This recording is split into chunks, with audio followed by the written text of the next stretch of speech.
भक्तिमय भजन सुनने के लिए सब्सक्राइब करें हमारा YouTube चैनल भक्ति भजन सागर। नई वीडियोस देखने के लिए बेल आइकन पर क्लिक करें। शनिवार व्रत कथा का श्रवण करते हैं। शनिवार व्रत कथा से पहले आप सुनिए शनिवार व्रत की विधि। इस दिन शनिदेव की पूजा होती है। काला तिल, काला वस्त्र, तेल, उड़द शनिदेव को अति प्रिय हैं, इसलिए इनके द्वारा शनिदेव की पूजा की जाती है। शनि की दशा को दूर करने के लिए ये व्रत किया जाता है। शनि स्तोत्र का पाठ भी विशेष लाभदायक सिद्ध होता है। शनिवार व्रत कथा।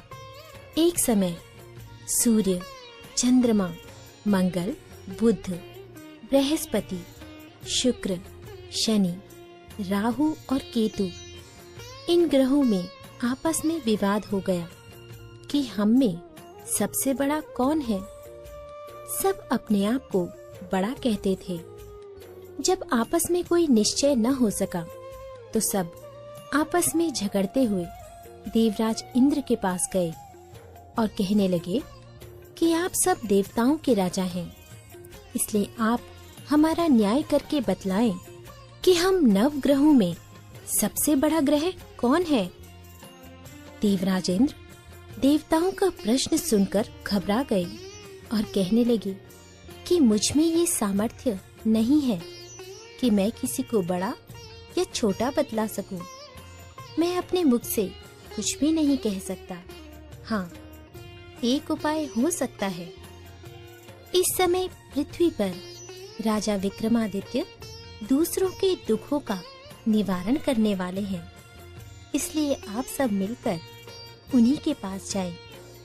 वो ही आपके विवाद का निवारण करेंगे। सभी ग्रह देवता देवलोक से चलकर भूलोक में जाकर राजा विक्रमादित्य की सभा में उपस्थित हुए और अपना प्रश्न राजा के सम्मुख रखा। राजा विक्रमादित्य ग्रहों की बात सुनकर गहरी चिंता में पड़ गए कि मैं अपने मुख से किसको बड़ा और किसको छोटा बतलाऊंगा। जिसको छोटा बतलाऊंगा वही क्रोध करेगा। उसका झगड़ा निपटाने के लिए उन्होंने एक उपाय सोचा और सोना, चांदी, कांसा, पीतल, सीसा, रांगा, जस्ता, अभ्रक और लोहा 9 धातुओं के 9 आसन बनवाए। सब आसनों को क्रम से, जैसे सोना सबसे पहले और लोहा सबसे पीछे बिछाया गया। इसके पश्चात राजा ने सब ग्रहों से कहा कि आप सब अपना अपना आसन ग्रहण करें। जिसका आसन सबसे आगे होगा वो सबसे बड़ा और जिसका आसन सबसे पीछे वो सबसे छोटा जानिए। क्योंकि लोहा सबसे पीछे था और वो शनिदेव का आसन था, इसलिए शनिदेव ने समझ लिया कि राजा ने मुझको सबसे छोटा बना दिया है। इस निर्णय पर शनिदेव को बहुत क्रोध आया। उन्होंने कहा कि राजा, तू मेरे पराक्रम को नहीं जानता। सूर्य एक राशि पर 1 महीना, चंद्रमा 2.25 महीना 2 दिन, मंगल 1.5 महीना, बृहस्पति 13 महीने, बुध और शुक्र 1-1 महीने विचरण करते हैं, परंतु मैं एक राशि पर 2.5 वर्ष से लेकर 7.5 वर्ष तक रहता हूँ। बड़े बड़े देवताओं को भी मैंने भीषण दुख दिया है। राजन सुनो, श्री रामचंद्र जी को 7.5 आई थी और उन्हें वनवास हो गया। रावण पर आई तो राम ने वानरों की सेना लेकर लंका पर चढ़ाई कर दी और रावण के कुल का नाश कर दिया। हे राजन, अब तुम सावधान रहना। राजा विक्रमादित्य ने कहा, जो कुछ भाग्य में होगा देखा जाएगा। इसके बाद अन्य ग्रह तो प्रसन्नता के साथ अपने अपने स्थान पर चले गए, परंतु शनिदेव क्रोध के साथ वहां से सिधारे। कुछ काल व्यतीत होने पर जब राजा विक्रमादित्य को 7.5 की दशा आई तो शनिदेव घोड़ों का सौदागर बनकर अनेक सुंदर घोड़ों के सहित राजा विक्रमादित्य की राजधानी में आए। जब राजा ने घोड़ों के सौदागर के आने की खबर सुनी तो अपने अश्वपाल को अच्छे अच्छे घोड़े खरीदने की आज्ञा दी। अश्वपाल ऐसी अच्छी नस्ल के घोड़े देखकर और उनका मूल्य सुनकर चकित हो गया और तुरंत ही राजा को खबर दी। राजा विक्रमादित्य उन घोड़ों को देखकर और एक अच्छा सा घोड़ा चुनकर सवारी के लिए उस पर चढ़े। राजा की पीठ पर चढ़ते ही घोड़ा तेजी से भागा। घोड़ा बहुत दूर एक घने जंगल में जाकर राजा को छोड़कर अंतर ध्यान हो गया। इसके बाद राजा विक्रमादित्य अकेला जंगल में भटकता फिरता रहा। भूख प्यास से दुखी राजा ने भटकते भटकते एक ग्वाले को देखा। ग्वाले ने राजा को प्यास से व्याकुल देखकर पानी पिलाया। राजा की उंगली में एक अंगूठी थी। वो अंगूठी उसने निकालकर प्रसन्नता के साथ ग्वाले को दे दी और स्वयं शहर की ओर चल दिया। राजा शहर में पहुंचकर एक सेठ की दुकान पर जाकर बैठा और अपने आप को उज्जैन का रहने वाला तथा अपना नाम वीका बतलाया। सेठ ने उसको एक कुलीन मनुष्य समझकर जल आदि पिलाया। भाग्यवश उस दिन सेठ की दुकान पर बहुत अधिक बिक्री हुई। तब सेठ उसको भाग्यवान पुरुष समझकर भोजन कराने के लिए अपने साथ अपने घर ले गया। भोजन करते समय राजा विक्रमादित्य ने एक आश्चर्यजनक घटना देखी। जिस खूंटी पर हार लटक रहा था वो खूंटी उस हार को निगल रही थी। भोजन के पश्चात जब सेठ कमरे में आया तो उसे कमरे में हार नहीं मिला। उसने यही निश्चय किया कि सिवाय वीका के और कोई इस कमरे में नहीं आया, अतः अवश्य ही उसी ने हार चोरी किया है। परंतु वीका ने चोरी से इनकार कर दिया। इस पर 5-7 आदमी उसको पकड़कर नगर फौजदार के पास ले गए। नगर फौजदार ने उसे राजा के सम्मुख उपस्थित कर दिया और कहा कि ये आदमी भला प्रतीत होता है, चोर मालूम नहीं होता, परंतु सेठ का कहना है कि इसके सिवाय और कोई घर में आया ही नहीं, इसलिए अवश्य ही इसी ने चोरी की है। राजा ने आज्ञा दी कि इसके हाथ पैर काटकर चौरंगिया किया जाए। राजा की आज्ञा का तुरंत पालन किया गया और वीका के हाथ पैर काट दिए। कुछ काल व्यतीत होने पर एक तेली उसको अपने घर ले गया और उसको कोलू पर बिठा दिया। वीका उस पर बैठा हुआ अपनी जबान से बैल हाँकता रहा। इस काल में राजा की शनि की दशा समाप्त हो गई। वर्षा ऋतु के समय वो मल्हार राग गाने लगा। ये राग सुनकर उस शहर के राजा की कन्या मन भावनी उस राग पर मोहित हो गई। राजकन्या ने राग गाने वाले की खबर लाने के लिए अपनी दासी को भेजा। दासी सारे शहर में घूमती रही। जब वो तेली के घर के निकट से निकली तो क्या देखती है कि तेली के घर में चौरंगिया राग गा रहा है। दासी ने लौटकर राजकुमारी को सारा वृतांत सुनाया।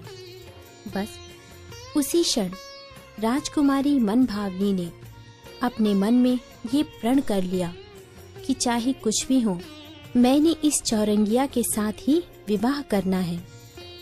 प्रातःकाल होते ही जब दासी ने राजकुमारी मन भावनी को जगाना चाहा, तो राजकुमारी अनशन व्रत लेकर पड़ी रही। दासी ने रानी के पास जाकर राजकुमारी के न उठने का वृतांत कहा। रानी ने वहां आकर राजकुमारी को जगाया और उसके दुख का कारण पूछा। राजकुमारी ने कहा कि माताजी, मैंने ये प्रण कर लिया है कि तेली के घर में जो चौरंगिया है मैं उसी के साथ विवाह करूंगी। माता ने कहा, पगली, तू ये क्या कह रही है? तुझे किसी देश के राजा के साथ परिणाया जाएगा। कन्या कहने लगी कि माताजी, मैं अपना प्रण कभी नहीं तोड़ूंगी। माता ने चिंतित होकर ये बात महाराज को बताई। महाराज ने भी आकर उसे समझाया कि मैं अभी देश देशांतर में अपने दूत भेजकर सुयोग्य, रूपवान एवं बड़े से बड़ा गुणी राजकुमार के साथ तुम्हारा विवाह करूंगा। ऐसी बात तुम्हें कभी नहीं विचारनी चाहिए। परंतु राजकुमारी ने कहा, पिताजी, मैं अपने प्राण त्याग दूंगी, परंतु किसी दूसरे से विवाह नहीं करूंगी।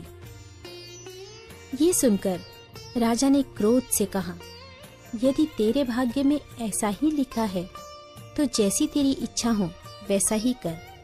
राजा ने तेली को बुलाकर कहा कि तेरे घर में जो चौरंगिया है उसके साथ मैं अपनी कन्या का विवाह करना चाहता हूँ। तेली ने कहा, महाराज, ये कैसे हो सकता है? कहाँ आप हमारे राजा और कहाँ मैं एक नीच तेली? राजा ने कहा, भाग्य के लिखे को कोई टाल नहीं सकता। अपने घर जाकर विवाह की तैयारी करो। राजा ने सारी तैयारी कर तोरण और वंदनवार लगवाकर राजकुमारी का विवाह चौरंगिया के साथ कर दिया। रात्रि को जब विक्रमादित्य और राजकुमारी महल में सोए तो आधी रात के समय शनिदेव ने विक्रमादित्य को स्वप्न दिया और कहा कि राजा कहो, मुझको छोटा बतलाकर तुमने कितना दुख उठाया। राजा ने शनिदेव से क्षमा मांगी।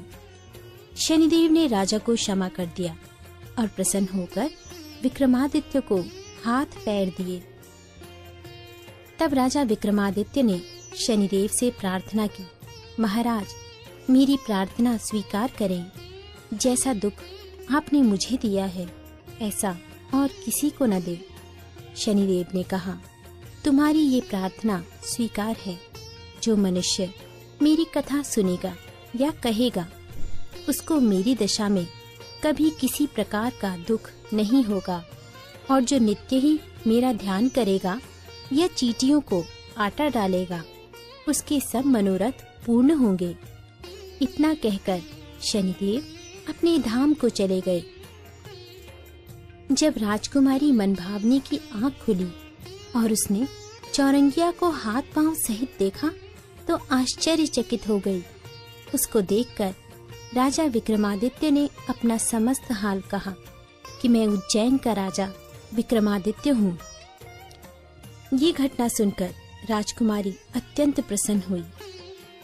प्रातःकाल राजकुमारी से उसकी सखियों ने पिछली रात का हालचाल पूछा तो उसने अपने पति का समस्त वृतांत कह सुनाया।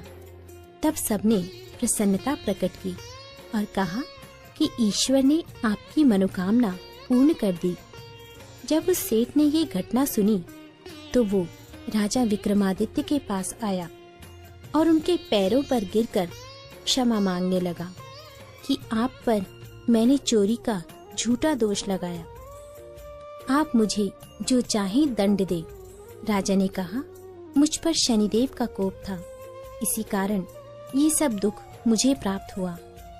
इसमें तुम्हारा कोई दोष नहीं।